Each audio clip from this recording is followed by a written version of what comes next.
हाँ बेटा, last time हमने बात करी थी बेटा, आपके पास कोई भी नंबर P अपॉन Q की फॉर्म में, यानी आपके पास कोई भी रैशनल नंबर है तो उसका डेसिमल एक्सपेंशन क्या होगा, और कोई आपके पास इर्रेशनल नंबर है तो उसका डेसिमल एक्सपेंशन क्या होगा। और मुझे मालूम है इन दोनों के कॉम्बिनेशन से एक रियल नंबर बनता है। तो मैंने बात करी थी लास्ट टाइम रियल नंबर का डेसिमल एक्सपेंशन क्या होगा, तो उसके लिए हमने रैशनल नंबर के बारे में बात की थी और हमने इर्रेशनल नंबर के बारे में बात की थी। उसके बाद हमने ये भी बात की थी कि हम डायरेक्ट किस तरह से पहचान सकते हैं कि कौन सा रैशनल नंबर टर्मिनेटिंग होगा और कौन सा rational number non terminating but repeating होगा। इसके बारे में भी हमने बात की थी बेटा। Denominator is in the form of 2⁻m और 5⁻n की फॉर्म में होना चाहिए। फिर उसके बाद हमने ये भी बात करी थी कि कौन सा रैशनल नंबर कितने नंबर के बाद, कितने डेसिमल पॉइंट के बाद टर्मिनेट करेगा, 2 के बाद टर्मिनेट करेगा, 3 के बाद टर्मिनेट करेगा। इस तरह से हम सारी बात कर चुके हैं। आज हम बात करेंगे बेटा कि अगर हमारे पास कोई भी डेसिमल एक्सपेंशन है, किसका बेटा, रैशनल नंबर का, तो उसको हमें P अपॉन Q की फॉर्म में चेंज करना है। तो इसके बारे में हम बात करते हैं, इसके बारे में हम बात करते हैं।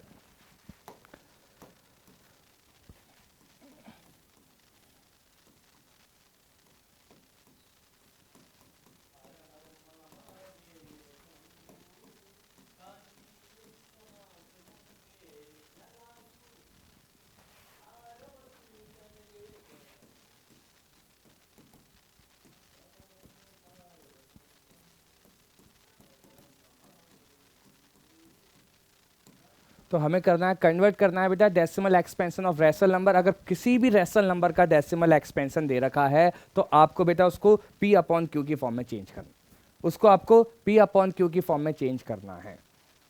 अब हमें मालूम है जो भी रैशनल नंबर है उसका डेसिमल एक्सपेंशन या तो बेटा टर्मिनेटिंग डेसिमल एक्सपेंशन हुआ करता था या नॉन टर्मिनेटिंग बट रिपीटिंग हुआ करता था। तो सबसे पहले हम बात करेंगे बेटा टर्मिनेटिंग डेसिमल एक्सपेंशन के बारे में बात करेंगे। एक्सपेंशन, अगर हमारे पास कोई भी टर्मिनेटिंग डेसिमल एक्सपेंशन है तो हम किस तरह से P अपॉन Q की फॉर्म में चेंज करते हैं। एग्जाम्पल की बात करते हैं बेटा। मेरे पास नंबर है 2.45, कोई नंबर है बेटा 2.45।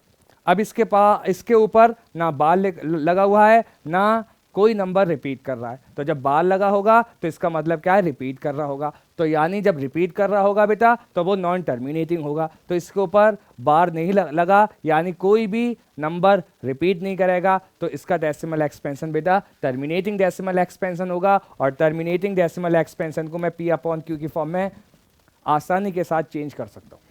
ये मेरे पास नंबर है 2.45, कोई नंबर है बेटा, और इसका decimal expansion terminating decimal expansion है बेटा। ठीक है, इसका डेसिमल एक्सपेंशन बेटा टर्मिनेटिंग डेसिमल एक्सपेंशन है। तो इसी नंबर को हमें P अपॉन Q की फॉर्म में चेंज करना है। अब हमें मालूम है डिनोमिनेटर में कुछ नहीं होता है तो बेटा 1 होता है, डिनोमिनेटर में कुछ नहीं होता तो 1 होता है। ओके बेटा, उसके बाद ऊपर कितने के बाद डेसिमल है, 1 2 के बाद डेसिमल पॉइंट है, तो इस पॉइंट को रिमूव करूंगा, 2 जीरोस को बढ़ाऊंगा, क्या मिलेगा बेटा मुझे 245 अपॉन 100। उसके बाद मैं इसको बेटा रिड्यूस कर दूंगा, क्या कर दूंगा बेटा, रिड्यूस कर दूंगा। अब रिड्यूस करने के लिए मैं क्या करूंगा, न्यूमरेटर और डिनोमिनेटर को सेम नंबर से डिवाइड करता हूं। चलो करते हैं बेटा। ऊपर और नीचे मुझे दिख रहा है 5 से डिविजिबल हो जाएगा, ये भी 5 से डिवाइड हो जाएगा, 5 4 जा 20, 5 9 जा 45, और ये भी 5 से डिवाइड हो जाएगा, 5 2 जा 10 और 0। तो फाइनल आंसर इज 49 अपॉन 20। ये क्या हो जाएगा, P अपॉन Q की फॉर्म में हो जाएगा। तो इस तरह से मैं किसी भी टर्मिनेटिंग डेसिमल एक्सपेंशन को इस तरह से P अपॉन Q की फॉर्म में चेंज कर सकता हूं। एग्जाम्पल नंबर 1 की बात करी, मैं एग्जाम्पल नंबर 2 के बारे में बात करता हूं। ये एग्जाम्पल फर्स्ट है, अब मैं सेकेंड एग्जाम्पल के बारे में बात करता हूं। 3.246 ये मेरे पास कोई रैशनल नंबर है और जिसका टर्मिनेटिंग डेसिमल एक्सपेंशन है। इसी को मुझे P अपॉन Q की फॉर्म में बेटा चेंज करना। चलो करते हैं बेटा। 3.246 अपॉन 1, नीचे कुछ नहीं है तो बेटा 1 होता है, नीचे कुछ नहीं है तो बेटा 1 होता है। ऊपर कितने के बाद डेसिमल है बेटा, 1 2 3 के बाद डेसिमल है। इस पॉइंट को रिमूव करूंगा और 3 जीरोस को डाल लूंगा, इट बिकम 3 2 46/100। अब मैं क्या कर दूंगा, इसको रिड्यूस कर दूंगा और इसको रिड्यूस करूंगा और जो रिड्यूस फॉर्म आएगी वो इसका फाइनल आंसर हो जाएगा। चलो डिवाइड करता हूं, नीचे डिवाइड होगा 2 से डिवाइड है, ऊपर भी 2 से डिवाइड हो जाएगा बेटा, क्योंकि इसकी यूनिट प्लेस 6 है, इसकी यूनिट प्लेस 0 है, तो ये भी 2 से डिविजिबल है और ये भी 2 से डिविजिबल है, तो 2 से डिवाइड कर दो। 500 अपॉन 2 1 2 2 6 12। अब उसके बाद ये मेरे ख्याल से डिवाइड नहीं होगा, ये किसी से डिवाइड नहीं होगा, तो फाइनल आंसर बेटा यही हो जाएगा। अगर डिवाइड हो जाए तो करते रहना। ओके बेटा, इस तरह से अगर किसी भी नंबर का डेसिमल एक्सपेंशन बेटा टर्मिनेटिंग डेसिमल एक्सपेंशन है तो इस तरह से मैं P अपॉन Q की फॉर्म में चेंज कर सकता हूं। अब हम सेकंड की बात करते हैं। दूसरा क्या हुआ करता था डेसिमल एक्सपेंशन बेटा, नॉन टर्मिनेटिंग बट रिपीटिंग हुआ करता था। अब उसको किस तरह से हम P अपॉन Q की फॉर्म में बेटा चेंज करते हैं, उसके बारे में बात करते हैं। सेकंड, नॉन टर्मिनेटिंग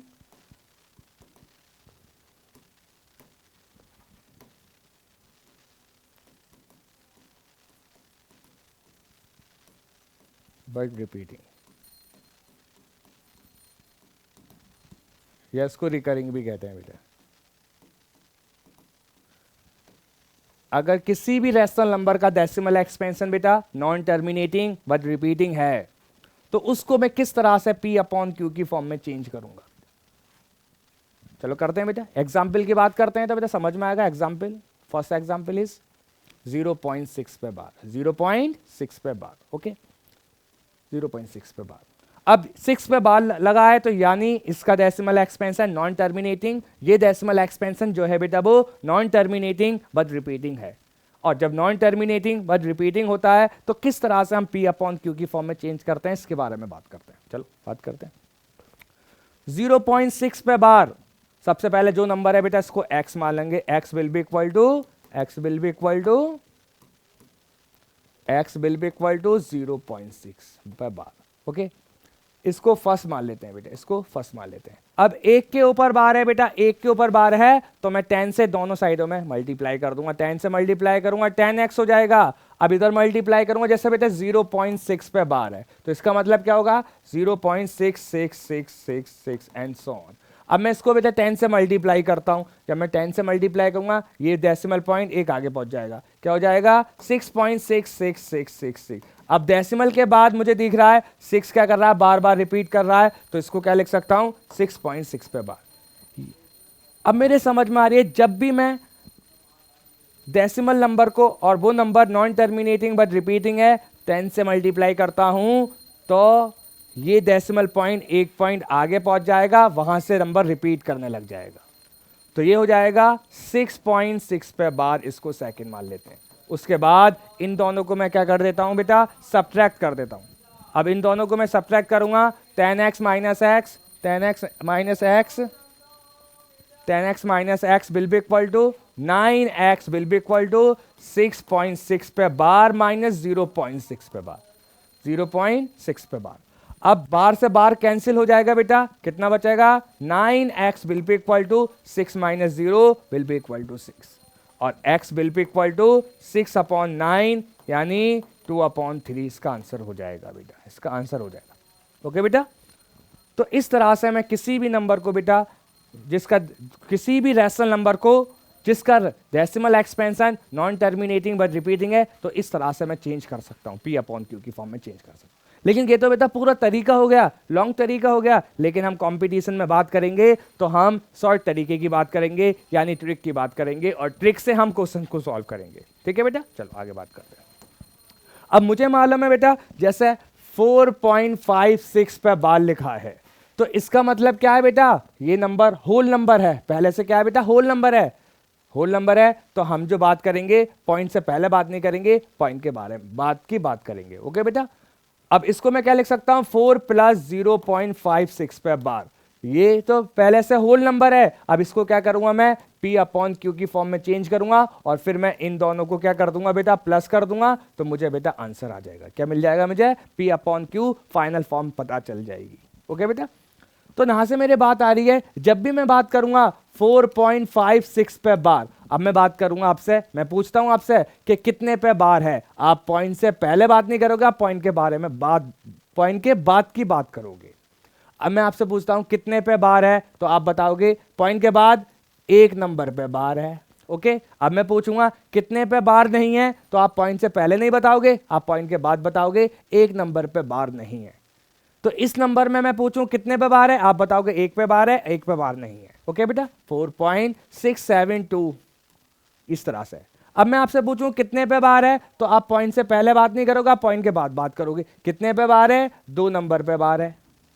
और कितने पे बार नहीं है, तो एक नंबर पे बार नहीं है। तो आप इसका यूज करेंगे, हम इसका यूज करेंगे। जब भी मैं आपसे पूछूं कितनों पे बार है और कितने पे बार नहीं है, आप पॉइंट के बाद बात करोगे, पॉइंट के बाद कितने नंबर पे बार है और कितने नंबर पे बार नहीं है। ओके बेटा, चलो बात करते हैं।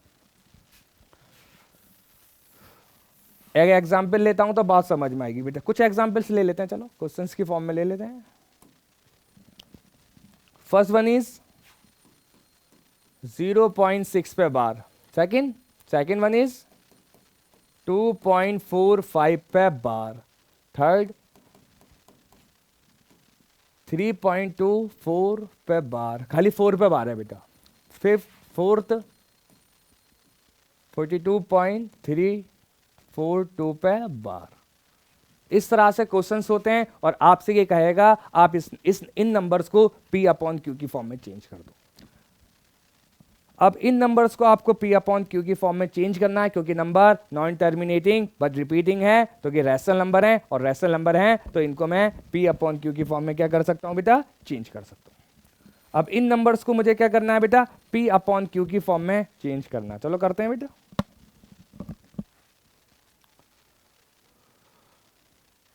फर्स्ट वन इज, इस नंबर को लिख दो। अब हमें जो करना है बेटा, इस नंबर में पॉइंट को और बार को रिमूव करना है। पॉइंट को भी रिमूव करना है बेटा, बार को भी रिमूव करना है। तो मैं इसको क्या लिख सकता हूं, 6। मैंने क्या लिख दिया, 6 लिख दिया। इसको क्या लिख दिया, 2 4 5 लिख दिया। इसको क्या लिख दिया बेटा, 3 2 4 लिख दिया। इसको क्या लिख दिया बेटा, 4 2 3 4 2 लिख दिया। उसके बाद क्या करना है, कितने पे बार है, 6 पे बार है। 6 पे बार है, 6 को खत्म कर दिया, क्या बचा, 0। 0 को माइनस कर दो। 45 पे बार है, 45 को खत्म कर दो, क्या बचा है, 2 बचा, 2 को माइनस कर दो। कितने पे बार है, 4 पे बार है, 4 को खत्म कर दो, क्या बचा है, 32, माइनस कर दो। यानी जितने नंबर पर बार है उसको छोड़ दो और जो नंबर बचता है उसको माइनस कर दो। ऐसे 42 पे बार है, खत्म कर दो, 423 को माइनस कर दो। ओके बेटा, उसके बाद डिनोमिनेटर में पहुंचते हैं। अब मुझे दिख रहा है एक नंबर पे बार है, जितनों पे बार आता है उतने 9 आएंगे, और जितनों पे बार नहीं आएगा उतने जीरोस आएंगे। अब मैं पूछूं कितने पे बार है, तो मैंने अभी बात करी थी, आप पॉइंट के बाद बताओगे कितने पे बार है। एक पे बार है, 1 9। कितने पे बार है, पॉइंट के बाद 2 पे बार है, 2 9। कितनों पे बार है, एक पे बार है, पॉइंट के बाद 1 पे बार है, 1 9। और पॉइंट के बाद 1 पे बार नहीं है तो 1 0 आएगा। पॉइंट के बाद 2 पे बार है, 2 9। पॉइंट के बाद कितने पे बार नहीं है, 1 पे बार नहीं है तो 1 0 आएगा। अब इसको सिंप्लीफाई कर लो, आपको फाइनल आंसर पता चल जाएगा। चलो 6 अपॉन 9, इसको रिड्यूस कर दो, 2 अपॉन 3, इसका आंसर हो जाएगा बेटा। इसको सॉल्व करो बेटा, 243 अपॉन 99, इसको रिड्यूस कर दो,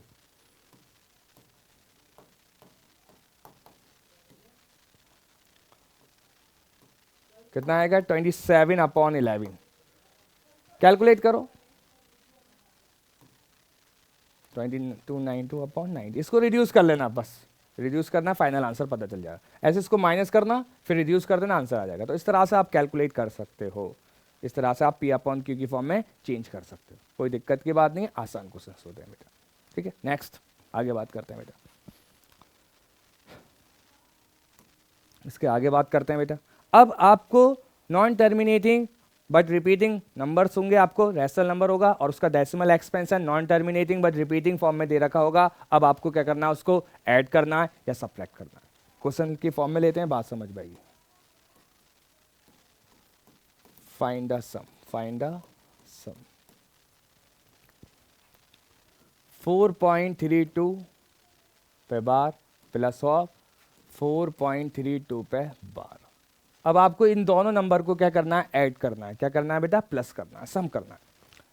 अब दोनों ही नंबर का decimal expansion non terminating but repeating है। जब नॉन टर्मिनेटिंग बट रिपीटिंग है तो बच्चा क्या करता है, इसको पहले पी अपॉन क्यू की फॉर्म में चेंज करेगा, इसको पी अपॉन क्यू की फॉर्म में चेंज करेगा, फिर उसके बाद एलसीएम लेगा, फिर प्लस करेगा। बहुत लेंथी तरीका हो जाएगा बेटा, बहुत लेंथी हो जाएगा। तो अब हमें जो करना है बेटा, क्या करना है, सबसे पहले इसको डेसिमल बार को हटाकर रिपीटिंग फॉर्म में लिख लेते हैं। बार को हटा दो और रिपीटिंग में लिखो। बार का मतलब ही रिपीटिंग होता है, बार का मतलब ही क्या है बेटा, रिपीटेशन है। तो 2 जो है बार बार रिपीट करेगा, तो इसको लिख सकता हूं 4.322222। ओके बेटा, इसको भी रिपीटिंग फॉर्म में लिख लो, 4.323232 एंड डॉट, इन दोनों का प्लस कर दो बेटा, 4 5 4 5 4 6.8। अब देखो इसमें कहां से रिपीट कर रहा है, 4 5 4 5 4 5, इस तरह से रिपीट करता रहेगा, कहां तक जाएगा, इनफिनाइट तक जाएगा। तो 8.645 पे बार, और ये इसका फाइनल आंसर होगा, और ये जो है इन दोनों का एडिशन होगा। तो इस तरह से हम सब्ट्रैक्शन भी कर सकते हैं, एडिशन भी करते हैं और सब्ट्रैक्शन भी कर सकते हैं, कोई दिक्कत की बात नहीं है, आसान होता है, कर सकते हैं। ठीक है बेटा, एक और एग्जाम्पल लेते हैं तो बात समझ में आएगी बेटा। एक और एडिशन वाले एग्जाम्पल ले लो, 9.348 पे बार प्लस 9.321 पे बार। चलो करते हैं बेटा, 9.3484848 इस तरह से, 9.3211111 इस तरह से बेटा, प्लस कर दो बेटा इनको, 9 5 9 5 9 कितना आएगा, 6.9। कहाँ से रिपीट कर रहा है बेटा, 9 5 9 5 9 5 9 5 इस तरह से रिपीट करेगा, तो इसको लिखूंगा 9.6695 पे बार, आंसर हो जाएगा, आंसर 9.6695 पे बार। इस तरह से मैं इसको कैलकुलेट कर सकता हूँ। ठीक है बेटा, कुछ क्वेश्चन और करते हैं तो और बात। अब हमने है इससे पहले जो हमने पढ़ा था डेसिमल एक्सपेंशन और डेसिमल एक्सपेंशन को पी अपॉन क्यू की फॉर्म में चेंज करना, इनके ऊपर क्वेश्चंस करते हैं कुछ, उसके बाद आगे बात करेंगे, फिर उसके बाद हम आगे बात करने वाले हैं। चलो करते हैं क्वेश्चन।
ठीक है, अब इसमें जो बताना है बेटा आपको, find the number of conjugative zeros in the number.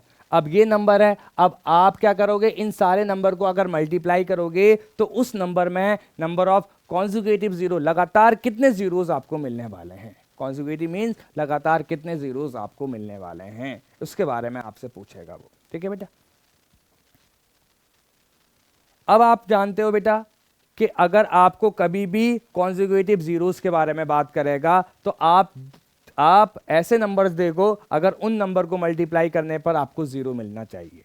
अब मुझे मालूम है 2 और 3 को मल्टीप्लाई करता हूं तो जीरो नहीं मिलने वाला आपको, लेकिन 2 और 5 को मल्टीप्लाई करूंगा तो फिर आपको जीरो मिलेगा। 2 और 7 को मल्टीप्लाई करूंगा, जीरो नहीं मिलेगा। 3 और 5 को मल्टीप्लाई करूंगा, जीरो नहीं मिलेगा। 3 और 7 को मल्टीप्लाई करूंगा, जीरो नहीं मिलेगा। और 5 और 7 को मल्टीप्लाई करूंगा तो जीरो नहीं मिलेगा।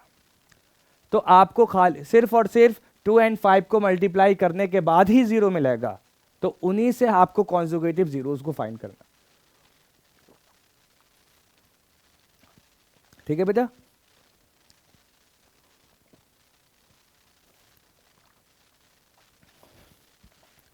मुझे मालूम है बेटा अगर मैं 2 और 5 को मल्टीप्लाई करूंगा तो 10 मिलेगा, यानी एक जीरो मिल जाएगा। कितना मिलेगा? जीरो मिलेगा। जीरो मिलना है मुझे, एक जीरो मिले या दो मिले, लेकिन हमें मालूम है 2 और 5 को मल्टीप्लाई करने के बाद मुझे जीरो मिलेगा। जब 2 और 5 को मल्टीप्लाई करने के बाद जीरो मिलेगा तो मैं क्या करूंगा, मैं जो करने वाला हूं बेटा, मैं 2 की पावर 4 लूंगा और 5 की पावर 2 ले लूंगा। ओके बेटा, अब मैं क्या करता हूं, 2 इंटू 5 कर देता हूं, एक पावर यहां से लिया हमने 2 इस टू द पावर 1 और 5 इस टू द पावर 1 लिया, मल्टीप्लाई कर दिया, फिर 2 इंटू 5 कर दिया, फिर 2 इंटू 2 मिला, कर दिया। ओके बेटा, अब मुझे दिख रहा है इन दोनों को मल्टीप्लाई करूंगा तो एक जीरो यहां से मिलेगा, इन दोनों को मल्टीप्लाई करूंगा एक जीरो यहां से मिलेगा, लेकिन यहां से मुझे जीरो नहीं मिलेगा। तो इसमें कितने जीरोस होंगे बेटा? कॉन्जुगेटिव जीरो कितने हो जाएंगे? 2 कॉन्जुगेटिव जीरोस हो जाएंगे, 2 कॉन्जुगेटिव जीरोस हो जाएंगे। ओके बेटा, अब मैं इसको डायरेक्ट भी बता सकता हूं कि जहां कहीं भी आपसे कॉन्जुगेटिव जीरोस के बारे में बात करें तो आप देखना 2 और 5 कहां पर नजर आ रहे हैं। अब आपको 2 इस टू द पावर 4 नजर आ रहा है और यहां पर 5 इस टू द पावर 2 नजर आ रहा है, और मुझे मालूम है 2 और 5 को मल्टीप्लाई करने के बाद आपको जीरो मिलता है। तो फिर क्या करोगे, आप इन दोनों की एक्सपोनेंट को कंपेयर कर दो। जिसकी एक्सपोनेंट कम है, 2 की पावर 4 है और 5 की पावर 2 है, 2 जो है वो 4 से कम है, तो इसमें नंबर ऑफ जीरो 2 ही होंगे। कितने होंगे बेटा? 2। बस इन दोनों के एक्सपोनेंट को कंपेयर करना और आप जीरोस बता सकते हो। इस वाले क्वेश्चन में मैं बात कर रहा हूं, और दूसरा क्वेश्चन चेंज भी हो सकता है, दूसरे क्वेश्चन में बेटा चेंज भी कर सकता है, लेकिन जनरली जो मिलेगा बेटा हमें 2 और 5 को मल्टीप्लाई करने के बाद भी जीरो मिलता है। अब बच्चा कहेगा सर 4 और 5 को मल्टीप्लाई करने के बाद भी तो जीरो मिलेगा, जहां पर भी 4 है ना उसको 2 की पावर में तोड़ लेना, तो 4 को क्या लिख दूंगा, 2 का स्क्वायर लिख दूंगा। जहां पर भी हमें 4 नजर आएगा मैं इसको 2 की पावर में तोड़ देता हूं। ओके बेटा, अब बच्चा कहेगा 6 को 5 से मल्टीप्लाई करने के बाद भी तो जीरो मिल जाएगा मुझे, तो इसको भी तोड़ देना बेटा, इसके मल्टीपल निकालना, 2 का मल्टीपल 6 का मल्टीपल जो होगा 2 इंटू 3 हो जाएगा। तो 3 की बात मत करना, अब आप 2 की बात करना सिर्फ और सिर्फ। तो इस तरह से अगर हमें जनरली कोई भी नंबर दे रखा होता है ना तो हम 2 में पहुंचा देते हैं उसको। ओके बेटा, तो इस तरह से पहुंचा सकते हैं। 8 है तो 8 को भी तो लिख सकते हैं बेटा 2 इस टू द पावर 3 लिख लेंगे, 2 इस टू द पावर 3 लिख लेंगे। तो इस तरह से हमने ये चेंज कर सकते हैं बेटा। ठीक है, नेक्स्ट क्वेश्चन के बारे में बात करते हैं बेटा। चलो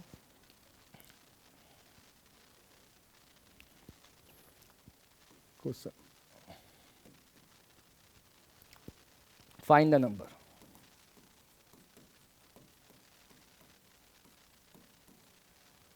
फाइंड द स्मॉलेस्ट नंबर बेटा।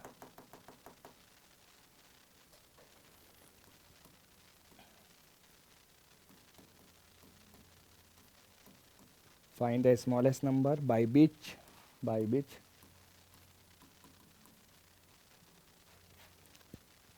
1/3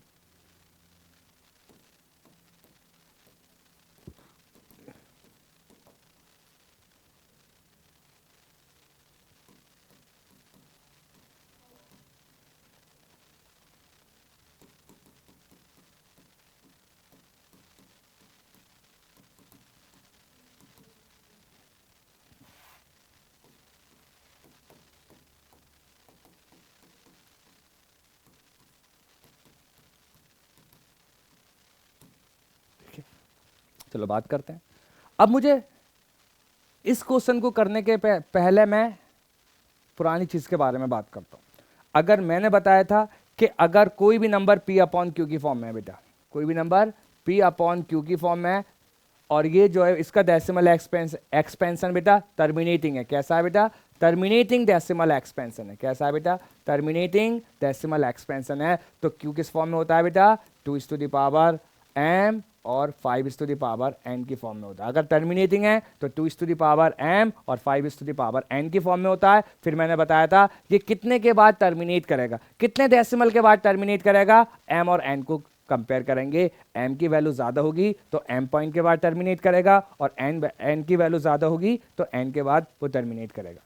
अब मैं ये कह दूं कि अगर कोई ऐसा नंबर बताओ बेटा p अपॉन क्यू की फॉर्म में, कोई ऐसा नंबर बताओ कि वो नंबर 2 डेसिमल के बाद टर्मिनेट कर। अब न्यूमरेटर उसका कुछ भी हो सकता है, कोई दिक्कत की बात नहीं है, न्यूमरेटर उसका कुछ भी हो जाए, कोई दिक्कत नहीं है, लेकिन आपसे पूछेगा कि कोई ऐसा नंबर बताओ p अपॉन क्यू की फॉर्म में, कोई ऐसा नंबर बताओ कि वो नंबर 2 डेसिमल के बाद टर्मिनेट कर जाए, 2 डेसिमल के बाद टर्मिनेट करता है। तो बच्चा बताएगा p अपॉन 2 की पावर 2 5 की पावर 1, ये बच्चा बताएगा। एक बच्चा बताएगा p अपॉन 2 की पावर 1 5 की पावर 2। ओके बेटा, एक बच्चा बताएगा p अपॉन 2 की पावर 2 5 की पावर 2। बिल्कुल सही बताया, बिल्कुल सही बताया, तीनों नंबर पॉसिबल हैं, तीनों नंबर। अब बच्चा कहेगा इसमें से स्मॉलेस्ट नंबर क्या होगा और इनमें से लार्जेस्ट नंबर क्या होगा। अब याद रखना इसका न्यूमरेटर जो है सेम है, सबका न्यूमरेटर सेम है। अब बच्चे न्यूमरेटर सेम है तो क्वेश्चन इस टाइप से ही पूछा जाता है, ऑप्शन के अकॉर्डिंग बताना है, क्योंकि न्यूमरेटर चेंज कर देगा तो फिर स्मॉलेस्ट और लार्जेस्ट नंबर भी चेंज हो जाएगा। लेकिन हम जो बात कर रहे हैं इन सबका न्यूमरेटर p है, देखो इन सबका न्यूमरेटर क्या है, p है। ओके बेटा, जब न्यूमरेटर सेम है तो हमने डिनोमिनेटर को कंपेयर करते हैं, बचपन में हम सीख चुके हैं कि डिनोमिनेटर को हम कंपेयर करेंगे और जिसका डिनोमिनेटर बेटा ज्यादा होगा वो नंबर जो होगा वो स्मॉलेस्ट होगा। तो हमने ये इसके डिनोमिनेटर को कंपेयर करते हैं, किसका डिनोमिनेटर सबसे ज्यादा है, और जिसका डिनोमिनेटर सबसे ज्यादा होगा वो नंबर क्या होगा बेटा, स्मॉलेस्ट होगा। चलो ये नंबर निकालते हैं, मल्टीप्लाई तो कर सकते हो इतना, 2 की पावर 2 यानी 4 5 जा 20, तो p अपॉन 20, p अपॉन 50 और p अपॉन 100। तो स्मॉलेस्ट नंबर क्या होगा बेटा, आंसर इज p अपॉन 100। कितना होगा बेटा, p अपॉन 100। तो अगर वो अब लार्जेस्ट नंबर पूछता है, लेकिन याद रखना कि न्यूमरेटर सेम होना चाहिए, अगर न्यूमरेटर चेंज हो गया तो नंबर भी चेंज हो जाएगा। अब हमने स्मॉलेस्ट नंबर बता दिया p अपॉन 100, क्योंकि मुझे मालूम है जिसका न्यूमरेटर सेम होता है तो हम डिनोमिनेटर को कंपेयर करते हैं, जिसका डिनोमिनेटर ज़्यादा वो नंबर स्मॉलेस्ट हो जाएगा। लेकिन अब हमें लार्जेस्ट बताना है, लेकिन इसका न्यूमरेटर सेम है। अब लार्जेस्ट बताने के लिए हम देखेंगे कि डिनोमिनेटर स्मॉलेस्ट किसका है, डिनोमिनेटर जिसका स्मॉलेस्ट होगा वो नंबर लार्जेस्ट हो जाएगा। तो answer is p upon 20। p upon 20 जो होगा वो ग्रेटेस्ट या लार्जेस्ट नंबर हो जाएगा, ग्रेटेस्ट या लार्जेस्ट नंबर हो जाएगा। ओके बेटा, यहाँ तक क्लियर है सबको, ठीक है। इसी की बेस में क्वेश्चन करने वाला हूं, इसी की बेस पर मैं क्वेश्चन करने वाला हूं। लेकिन आप बेटा याद रखना कि न्यूमरेटर चेंज नहीं होना चाहिए, न्यूमरेटर चेंज हो जाएगा तो फिर बेटा नंबर भी चेंज हो जाएगा। आ रही बात समझ में, न्यूमरेटर चेंज नहीं होना चाहिए। ओके बेटा, ठीक है। अब हम अपने क्वेश्चन में आते हैं। हमारे क्वेश्चन में जो पूछा है वो स्मॉलेस्ट नंबर पूछा है। क्या पूछा है बेटा, स्मॉलेस्ट नंबर पूछा है। ओके बेटा, चलो इसको रहने देते हैं, हम साइड में लिखा हुआ कोई दिक्कत नहीं है। अब ये कह रहा है कि 1/3 को 1/3 को मैं स्मॉलेस्ट कौन से नंबर से मल्टीप्लाई कर दूं कि वो नंबर 2 डेसिमल के बाद टर्मिनेट कर जाए। क्या कर जाए, टर्मिनेट कर जाए। ओके बेटा, चलो बात करते हैं। 1/3 को किससे मल्टीप्लाई कर दूं बेटा, ठीक है। चलो अब मुझे मालूम है कि ये टर्मिनेट करना चाहिए, 2 डेसिमल के बाद टर्मिनेट करना चाहिए, और जो नंबर टर्मिनेट करता है उसका डिनोमिनेटर 2 और 5 की फॉर्म में होता है, सिर्फ और सिर्फ। अब आपको बेटा यहाँ पर 3 नजर आ रहा है, तो सबसे पहले आप क्या करोगे, 3 से मल्टीप्लाई करोगे। जैसे आप 3 से मल्टीप्लाई करोगे तो 3 से 3 कैंसिल आउट हो जाएगा, यानी डिनोमिनेटर में से 3 को मैंने क्या कर दिया, रिमूव कर दिया। उसके बाद अब यहाँ पर जो नंबर होगा बेटा वो क्या क्या हो सकता है, 3 कंडीशन बन सकते हैं, क्योंकि वो 2 डेसिमल के बाद टर्मिनेट करना चाहिए। जब वो 2 डेसिमल के बाद टर्मिनेट करेगा तो बच्चा बताएगा 2 की पावर 2 मल्टीप्लाई 5 की फॉर्म में हो सकता है, 2 की पावर 2 मल्टीप्लाई 5 की पावर 2 की फॉर्म में हो सकता है, और 2 की पावर 1 मल्टीप्लाई 5 की पावर 2 की फॉर्म में हो सकता है। ओके बेटा, अब ये स्मॉलेस्ट नंबर होगा, ये स्मॉलेस्ट नंबर होगा। ओके, तो यहाँ पर जो नंबर आएगा वो लार्जेस्ट नंबर आएगा, जिसका डिनोमिनेटर सबसे ज्यादा होगा। न्यूमरेटर सेम होना चाहिए अगेन बेटा, न्यूमरेटर अगर ऑप्शन में दे रखा है a 3/3 20, B 3/50, C 3/100, D none of these. तो अब इसका आंसर क्या होगा बेटा? अब आप इन सबको मल्टीप्लाई करके देख लो, जो सबसे ज्यादा नंबर आएगा वही आ जाएगा। सबसे ज्यादा तो आएगा बेटा, इन दोनों का मल्टीप्लाई आएगा 100 आएगा, तो आंसर इज 3/100 हो जाएगा। आंसर इज बेटा 3/100 हो जाएगा। ओके बेटा, इस तरह से क्वेश्चन आता है। अब बच्चा कहेगा सर स्मॉल एस की जगह अगर उसने लार्जेस्ट नंबर पूछ लिया, यही ऑप्शन है, यही वाले ऑप्शन है, मैं ऑप्शन के अकॉर्डिंग बता रहा हूं, क्योंकि मैं न्यूमरेटर को चेंज नहीं करना चाह रहा, मैं न्यूमरेटर को 3 ही रखना चाहता हूं बेटा, क्योंकि न्यूमरेटर चेंज होगा तो नंबर भी स्मॉलेस्ट और लार्जेस्ट भी चेंज हो जाएगा, याद रखना ये चीज बेटा। तो हम तो अपने ऑप्शन के अकॉर्डिंग हमें आंसर बताना है। जब कभी भी आपको ऑप्शन दे रखे होते हैं तो उसके अकॉर्डिंग आपको आंसर बताना होता है, फिर उसके बाहर नहीं जाना है आपको। ओके बेटा, अब मेरे पास 3 ऑप्शन है, एक है ए 3/20, एक है बी 3/50, एक है सी 3/100 और एक है D none of these. Okay बेटा, चलो अब आपसे पूछेगा कि मैं इस नंबर को यानी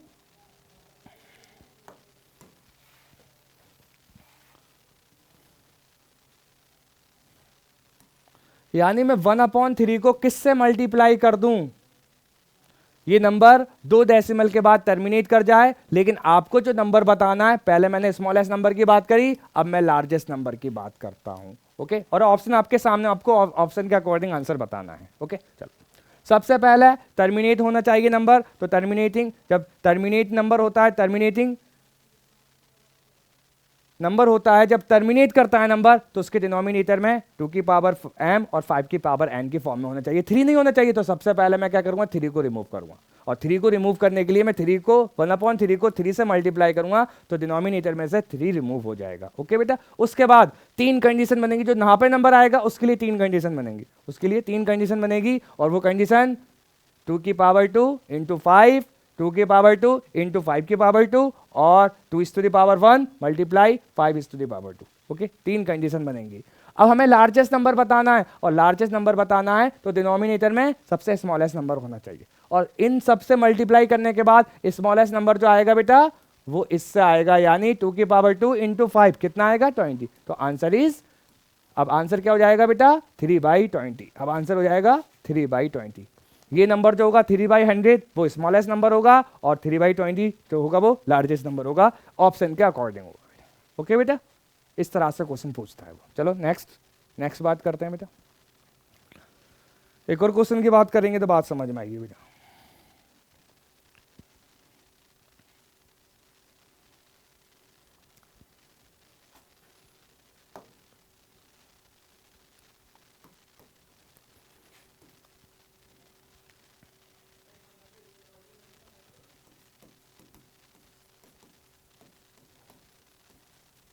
स्मॉलेस्ट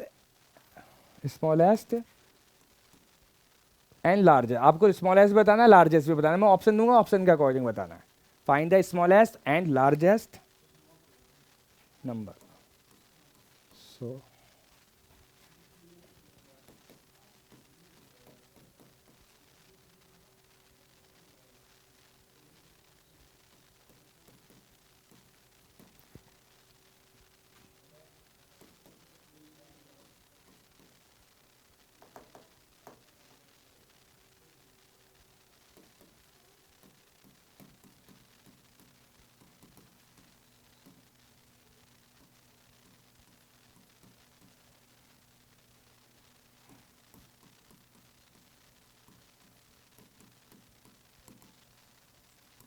अब आपको बात करिए 3 प्लेसेस ऑफ डेसिमल, यानी 2 और 5 की पावर जो होगी उसमें मैक्सिमम पावर जो होगी 3 होगी, वो 2 की भी हो सकती है और 5 की भी हो सकती है। चलो बात करते हैं, पहले मैं स्मॉलेस्ट नंबर के बारे में बात करूंगा। ओके बेटा, पहले मैं, अब इसमें ऑप्शन लिख लो, पहले ऑप्शन के अकॉर्डिंग बताएंगे हम।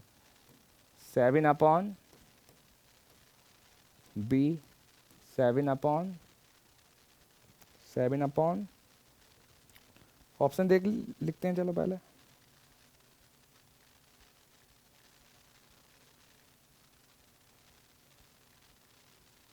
40, C 7, हम न्यूमरेटर को सेम रखते हैं बेटा,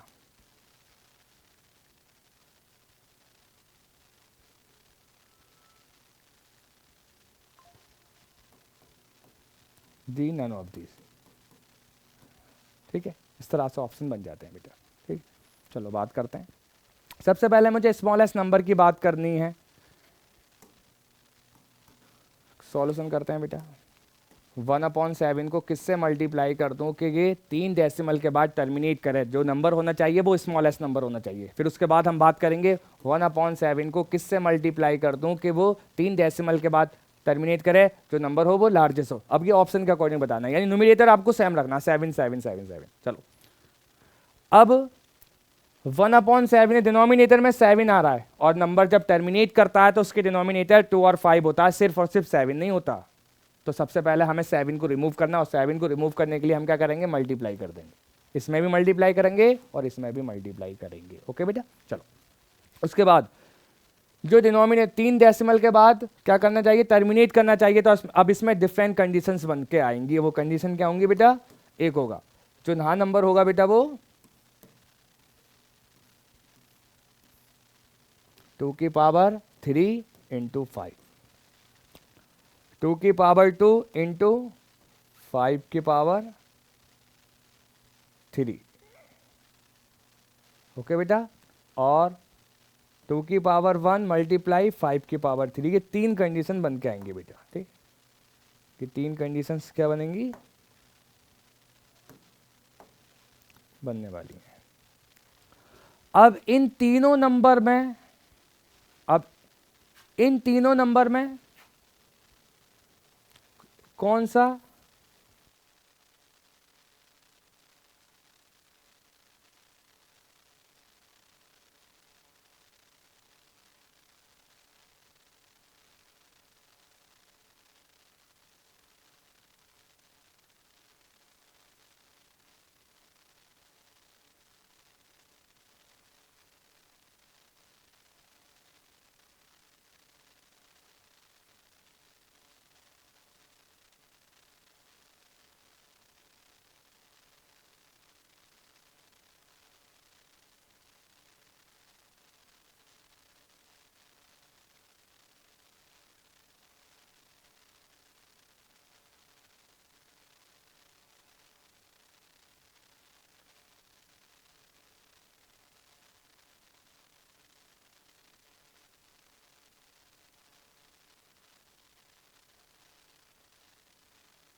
तो सबसे पहले मैं बात करता हूं बेटा, first one is let R1 and R2 are rational number.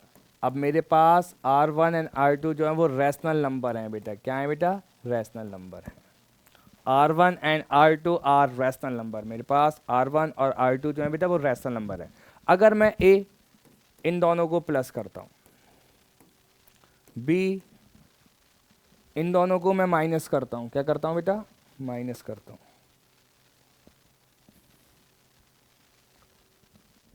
R1 minus R2 करता हूं, और C इन दोनों को मैं मल्टीप्लाई करता हूं, और D इन दोनों को मैं डिवाइड करता हूं। ओके बेटा?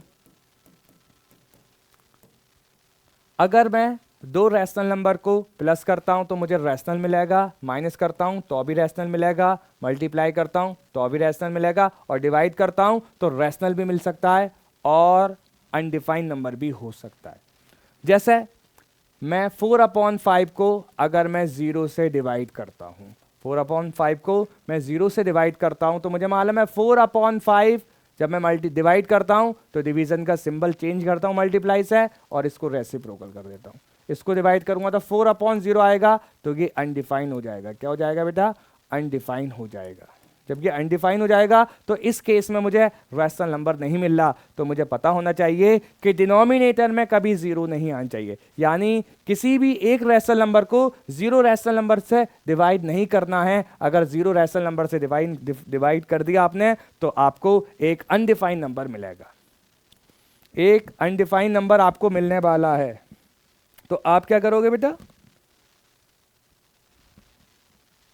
R1 डिवाइडेड बाई R2 आपको रैशनल नंबर मिलेगा, लेकिन इसमें R2 की वैल्यू जीरो नहीं होनी चाहिए। R2 की वैल्यू जीरो नहीं होनी चाहिए, और मैं ये कह सकता हूं R2 is not equal to zero और नॉन जीरो रैशनल नंबर। अगर किसी भी दो नॉन जीरो रैशनल नंबर को आप डिवाइड करते हो तो आपको जो मिलेगा वो रैशनल नंबर मिलने वाला है। ओके बेटा, आगे बात करते हैं। नेक्स्ट,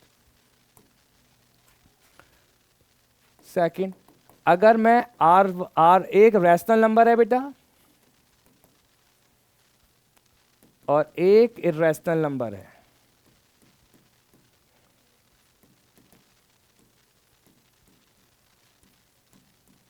एक रैशनल नंबर है बेटा और एक इर्रेशनल नंबर है। अगर मैं रैशनल को इर्रेशनल से प्लस करता हूं, पहले मैं प्लस करूंगा, प्लस करता हूं, बी रैशनल को इर्रेशनल से माइनस करता हूं, सी रैशनल को इर्रेशनल से मल्टीप्लाई करता हूं, डी रैशनल को इर्रेशनल से डिवाइड करता हूं। तो इस केस में मुझे इर्रेशनल मिलेगा, इस केस में मुझे इर्रेशनल मिलेगा, इस केस में मुझे इर्रेशनल मिलेगा, लेकिन आर की वैल्यू जीरो नहीं होनी चाहिए। अगर किसी भी जीरो को किसी इर्रेशनल नंबर से ये जीरो भी एक रैशनल नंबर होता है, किसी जीरो रैशनल नंबर को किसी रैशनल से मल्टीप्लाई करूंगा तो फिर मुझे रैशनल मिलने वाला है, क्योंकि एक के लिए ही सही होता है, तो मैं इस एक के लिए जो सही होता है उसको मैं निकाल देता हूं। यानी मैं नॉन जीरो रैशनल नंबर के बारे में अगेन बात करूंगा कि नॉन जीरो रैशनल नंबर को किसी इर्रेशनल नंबर से मल्टीप्लाई करूंगा तो मुझे इर्रेशनल मिलेगा, और किसी नॉन जीरो रैशनल नंबर को डिवाइड करता हूं तो अभी मुझे एक इर्रेशनल नंबर मिलेगा। R is not equal to zero.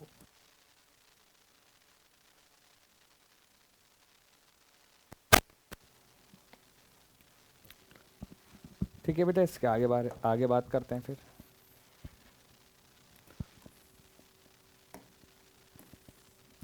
अब मैं बात करता हूं थर्ड कि मेरे पास दोनों ही इर्रेशनल नंबर है, IR1 and IR2 are two irrational number.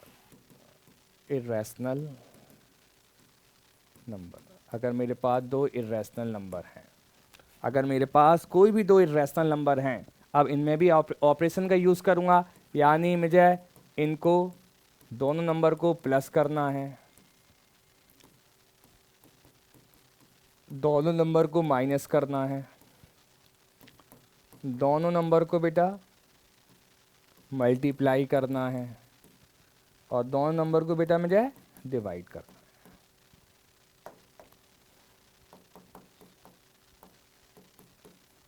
तो मुझे क्या मिलेगा बेटा? अब इस केस में मुझे रैशनल भी मिल सकता है और इर्रेशनल भी मिल सकता है, रैशनल और इर्रेशनल भी मिल सकता है, रैशनल और इर्रेशनल भी मिल सकता है, रैशनल और इर्रेशनल भी मिल सकता है, रैशनल और इर्रेशनल भी मिल सकता है। तो ये आपको पता होना चाहिए कि अगर मैं दो इर्रेशनल नंबर को प्लस करता हूँ, दो इर्रेशनल नंबर को माइनस करता हूँ, दो इर्रेशनल नंबर को मल्टीप्लाई करता हूँ या दो इर्रेशनल नंबर को डिवाइड करता हूँ, तो मुझे रैशनल और इर्रेशनल दोनों मिल सकते हैं बेटा। ओके बेटा, आगे बात करते हैं। अब इस पे जो एएमयू में क्वेश्चन पूछा गया था, इसी साल पूछा गया था क्वेश्चन बेटा, अभी 2024 में पूछा गया था, वो क्वेश्चन क्या था उसके बारे में बात करते हैं। ठीक है, क्वेश्चन पूछा गया था पाई माइनस 22/7 क्या होगा, क्या रैशनल होगा, क्या इर्रेशनल होगा, क्या इंटीजर्स होगा, इवन नंबर होगा। इस तरह से चार ऑप्शन थे बेटा।